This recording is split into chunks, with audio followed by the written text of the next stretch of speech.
President Ahmed al-Shara praised U.S. President Donald Trump's announcement to lift all sanctions on Syria, describing it as a historic and courageous decision. Shara characterized the move as a turning point for the war-torn nation and extended an invitation to international investors, urging them to take advantage of what he referred to as promising opportunities across various sectors of the Syrian economy.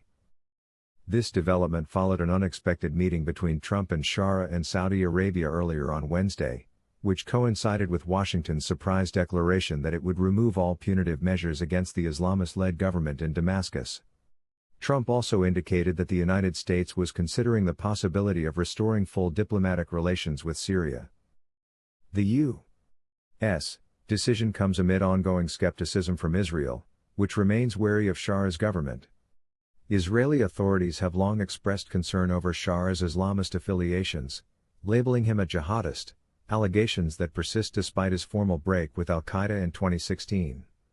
As of now, the Israeli government has not issued any official response to the news. For President Shara, who assumed power following the ousting of former leader Bashar al-Assad in December, the lifting of U.S. sanctions represents a significant political and economic victory. It may bolster his efforts to consolidate power and extend control over regions still recovering from years of conflict.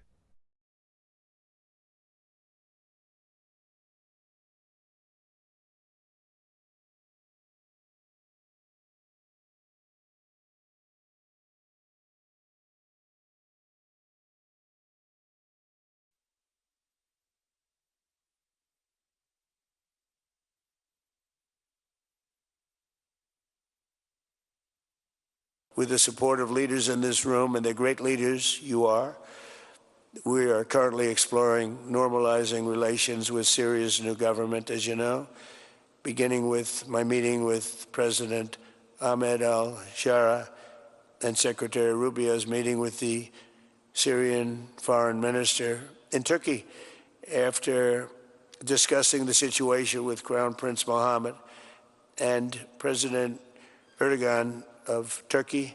I am also ordering the cessation of sanctions against Syria to give them a fresh start. It gives them a chance for greatness. The sanctions were really crippling, very powerful. And I spoke to Mohammed, and I spoke to our friend from Turkey, who we just spoke to also by phone now, but felt very strongly that this would give them a chance. It's not going to be easy anyway, so it gives them a good, strong chance. And it was my honor to do so. So we will be dropping all of the sanctions on Syria, which I think really is going to be a good thing. And we made a speech last night, and that was the thing that got the biggest applause from the room. We had a very crowded room with thousands of people, and the statement that got the biggest applause was dropping the sanctions on Syria. إن دول مجلس الشاركة المتحدة الأمريكية إيمانها بهم. نود نشيد بالقرار الذي اتخذه فخامة الرئيس دونالد ترامب بالأمس بإزالة العقوبات عن الجمهورية العربية السورية الشقيقة، مما سوف يرفع معاناة الشعب السوري الشقيق ويفتح صفحة جديدة نحو النمو والازدهار. العربية السورية وحدة أراضيها وضرورة دعم الجهود التي تبذلها الحكومة.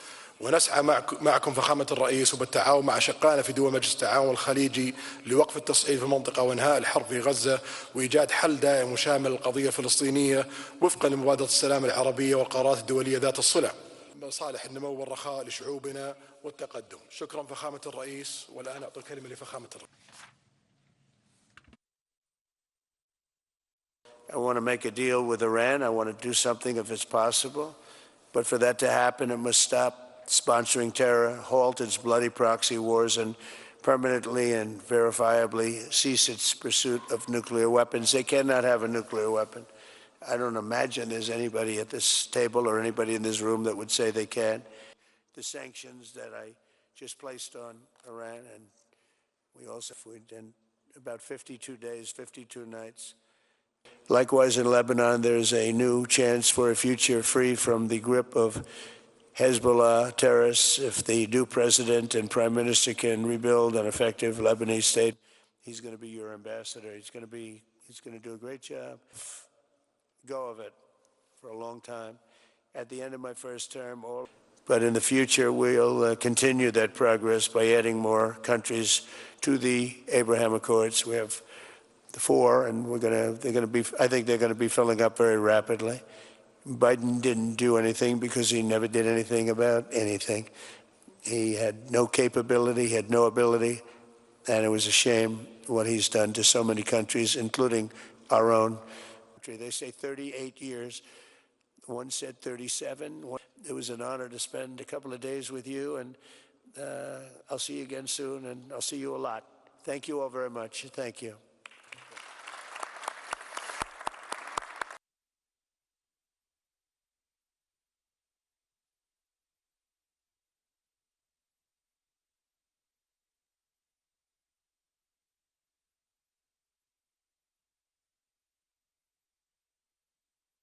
Saudi Arabia played a central role in brokering this breakthrough. Riyadh hosted the surprise meeting between Trump and Shara, a move that highlighted its growing influence as a regional mediator.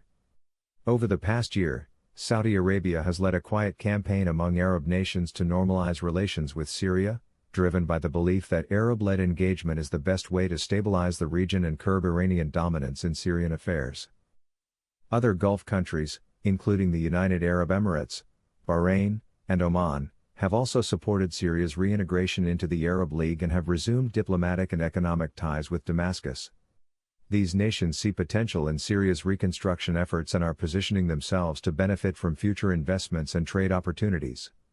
The collective involvement of the Gulf states reflects a broader shift toward realpolitik in the region, prioritizing stability, economic opportunity, and strategic interests over past political divisions. Following U.S. President Donald Trump's unexpected announcement to lift all sanctions on Syria, jubilant celebrations swept across Syrian cities including Damascus, Aleppo, and Homs. Crowds filled the streets waving national flags, dancing, and chanting in support of President Ahmed al-Shara. Fireworks lit up the night skies, and government officials hailed the moment as a national triumph and a symbol of Syria's re-emergence after more than a decade of war and isolation. The lifting of sanctions is not only a turning point for Syria but also a potentially transformative moment for the broader Middle East. For Syria, it paves the way for foreign investment, humanitarian aid, and the rebuilding of critical infrastructure. It also signals a major diplomatic breakthrough for President Shara, who has been seeking international legitimacy since taking power in December after the fall of Bashar al-Assad.